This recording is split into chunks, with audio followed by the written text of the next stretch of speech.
Jadi aku sudah kelaparan, padahal tuh udah sarapan di rumah. Rekam dong.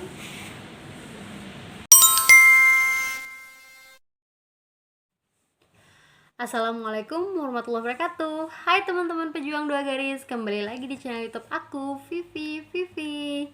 Gimana nih kabarnya teman-teman? Semoga semuanya sehat selalu ya. Oke, sesuai yang ada di judul dan di thumbnail, jadi di video kali ini aku mau ceritain tentang kelanjutan promil aku di video di dokter selanjutnya ya. Jadi buat teman-teman yang udah nonton video sebelumnya pasti udah tahu diagnosis penyakit aku apa.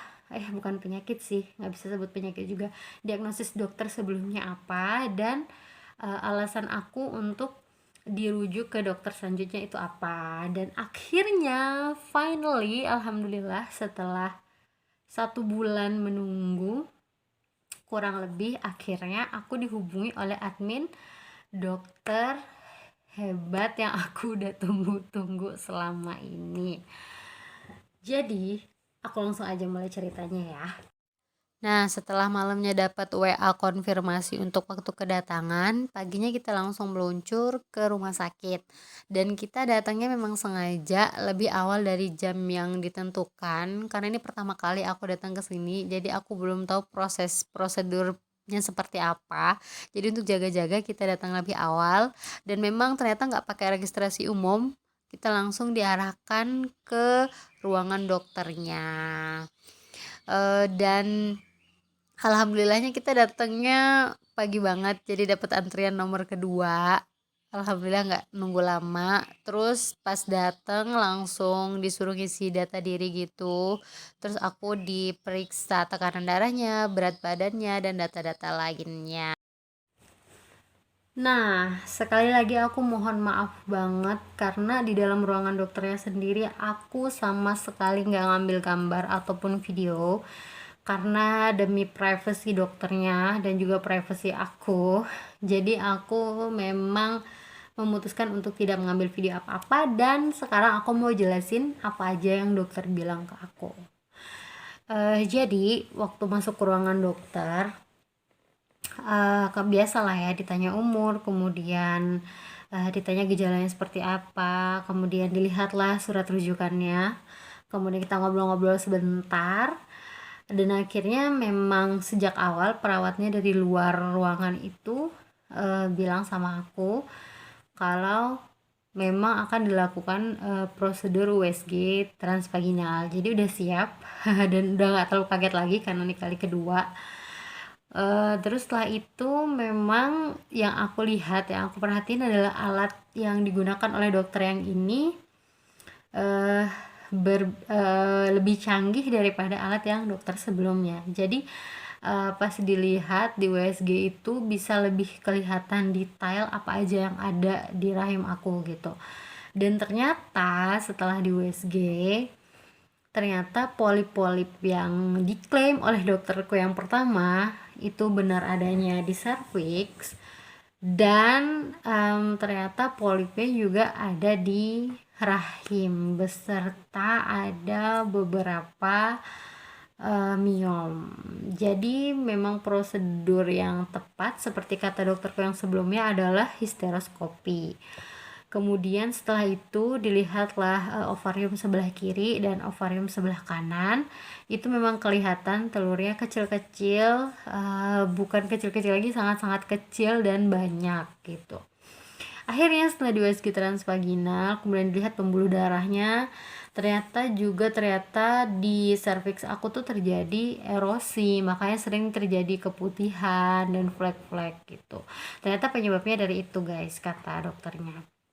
Setelah USG transvaginal itu kemudian kita duduk, dokternya menjelaskan dengan amat sangat detail. Aku senang banget karena penantian aku yang 1 bulan terbayar lunas karena dokternya ngejelasinnya lama banget. Di ruangan dokter tuh aku sampai 1 jaman untuk dijelasin kenapa, sedetail-detailnya kenapa penyakit ini, kenapa gangguan ini ada, kemudian apa rencana selanjutnya dan apa tindakan yang harus dilakukan. Jadi kesimpulannya adalah aku di rahimku tuh ada polip dan miom. Nah, polip dan miom ini hanya bisa diangkat gitu, maksudnya tidak bisa luruh begitu saja dengan obat-obatan. Jadi jalan satu-satunya adalah operasi kecil atau histeroskopi itu, teropong rahim itu. Nah, selesai dan ya urusan untuk masalah polip sama miomnya. Jadi tinggal diangkat doang. Setelah itu ada diagnosis kedua yaitu PCOS.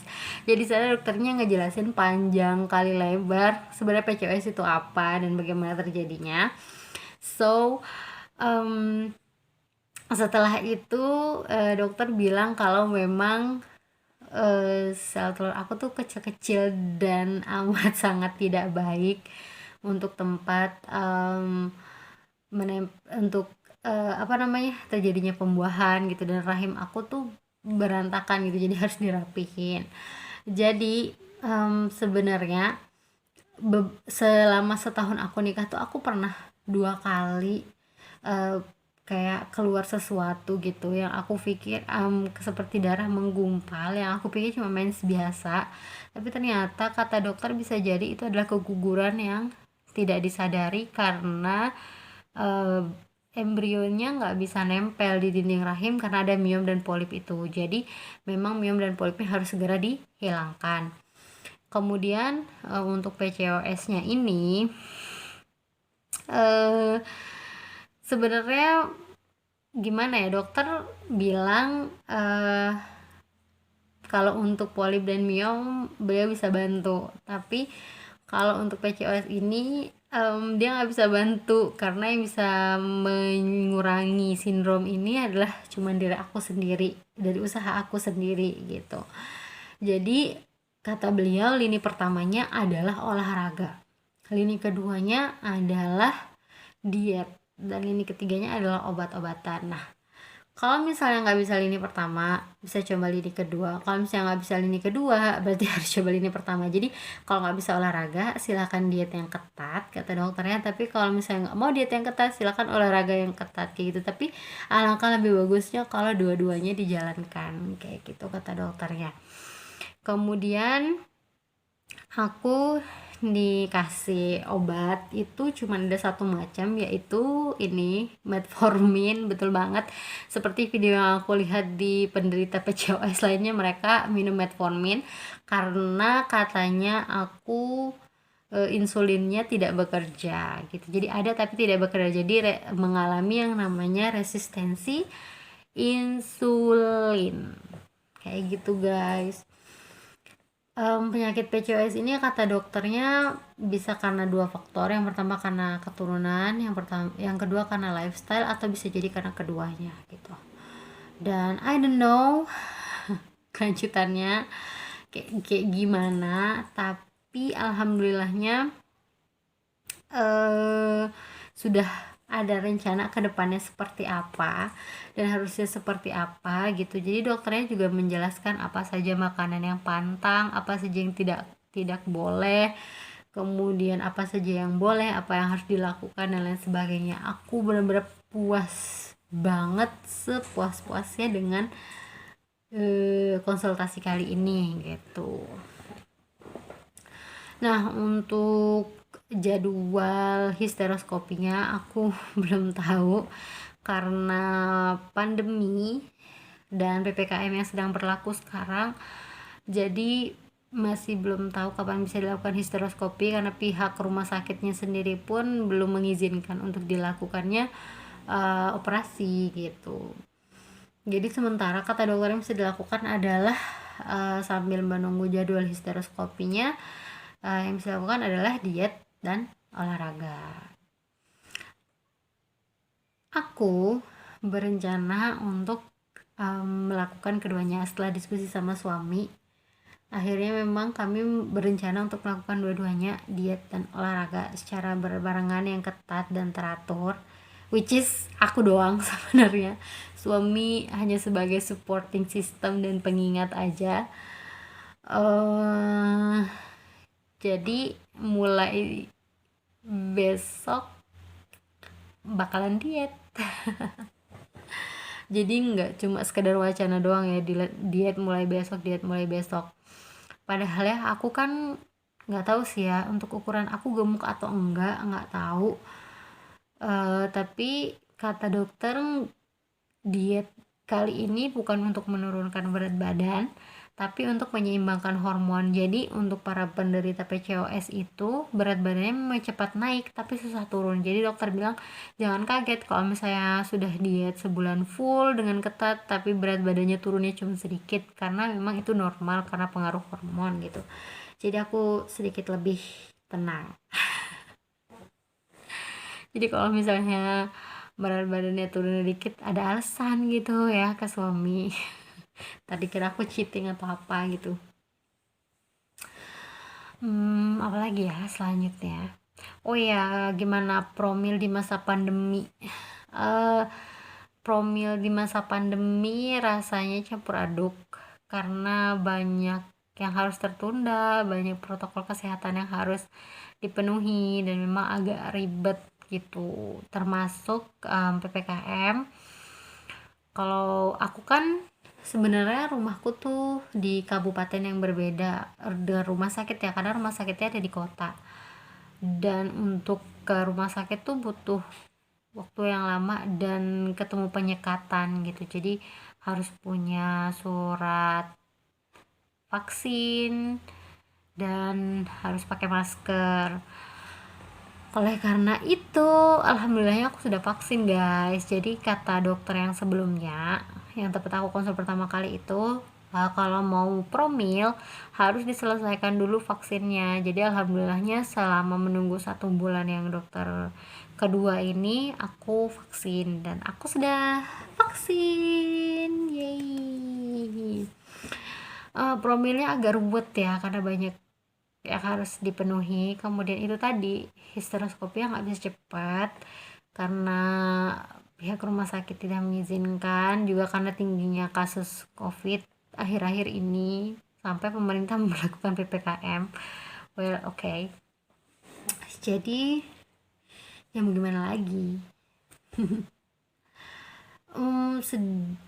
Sedihnya udah berlalu, sekarang gimana caranya untuk memfokuskan diri, gimana cara fokusin diri untuk sehat, untuk eh berusaha tetap ikhtiar gitu. Karena aku sendiri yakin bahwa nggak ada yang nggak mungkin di dunia ini selama kita masih punya Allah, selama masih kita punya Tuhan, apapun bisa terjadi gitu. Jadi yang penting kita ikhtiar, yang penting kita berdoa, insya Allah pasti akan dikabulkan sama Allah gitu. Aku pernah dengar di salah satu channel YouTube, eh, seorang pejuang 2 garis juga seperti aku. Dia bilang di dunia ini ada orang yang beruntung dan ada orang yang harus berusaha. Dan dia dipilih oleh Tuhan sebagai orang yang harus berusaha. Begitu juga dengan aku. Sekarang aku udah menerima dan mengerti bahwa aku dipilih sama Allah untuk berusaha menempuh jalan ini gitu. Jadi setiap orang memang punya problematika yang berbeda-beda. Jadi buat kalian yang beruntung, jangan lupa bersyukur. Buat yang memang harus berusaha, jangan lupa bersyukur juga. Bukan berarti Allah nggak sayang, malah insya Allah itu artinya Allah lebih sayang sama kita gitu. Kalau aku sih inginnya berpikir positif terus, karena dokter juga bilang bahwa penderita PCOS itu rentan sekali depresi dan stres. Jadi harus punya manajemen stres yang baik. Kemudian nggak boleh begadang. ini musuh aku sejak lama sih. Insomnia tuh musuh aku sejak lama. Jadi sekarang udah harus tidur di bawah jam 10. Jadi jam 10 tuh udah harus tidur gitu. Ya cheating dikit lah, tapi jangan sampai yang berlebihan. Jadi itu juga mempengaruhi hormon gitu. Pikiran yang positif pastinya, selalu bersyukur insya Allah, dan banyak-banyak memotivasi diri sendiri bahwa aku sehat, aku beruntung, aku disayang sama Allah, aku bersyukur ada di dunia ini, dan aku pasti sembuh. Kalau aku sih semangatnya kayak gitu. Kalian juga ya. Jangan lupa harus tetap semangat. Untuk rencana selanjutnya dan video selanjutnya di di channel YouTube aku maksudnya, mungkin akan berisi tentang keseharian aku yang diet. Welcome new life. Aku sih sebenarnya udah searching sih tentang PCOS, orang-orang yang berhasil dari PCOS di YouTube, dan memang kebanyakan mereka menjalankan diet. Jadi sebulan selama menunggu dokter keduaku ini, aku sebenarnya udah diet, yang cuma diet doang, sekedar diet doang sih, olahraganya belum ya. Cuma sekedar diet doang. Jadi sekarang berarti dietnya harus makin ketat lagi plus olahraga gitu. Aku udah mulai terbiasa sih sebulan ini, cuman masih harus berusaha lagi. Tetap semangat. Itu aja deh video yang bisa aku share kali ini. Semoga bermanfaat untuk kalian. Untuk semua pejuang 2 garis dimanapun berada, tetap semangat. Terima kasih telah menyaksikan. Bye bye. Assalamualaikum warahmatullahi wabarakatuh. Tetap semangat pejuang 2 garis. Dah.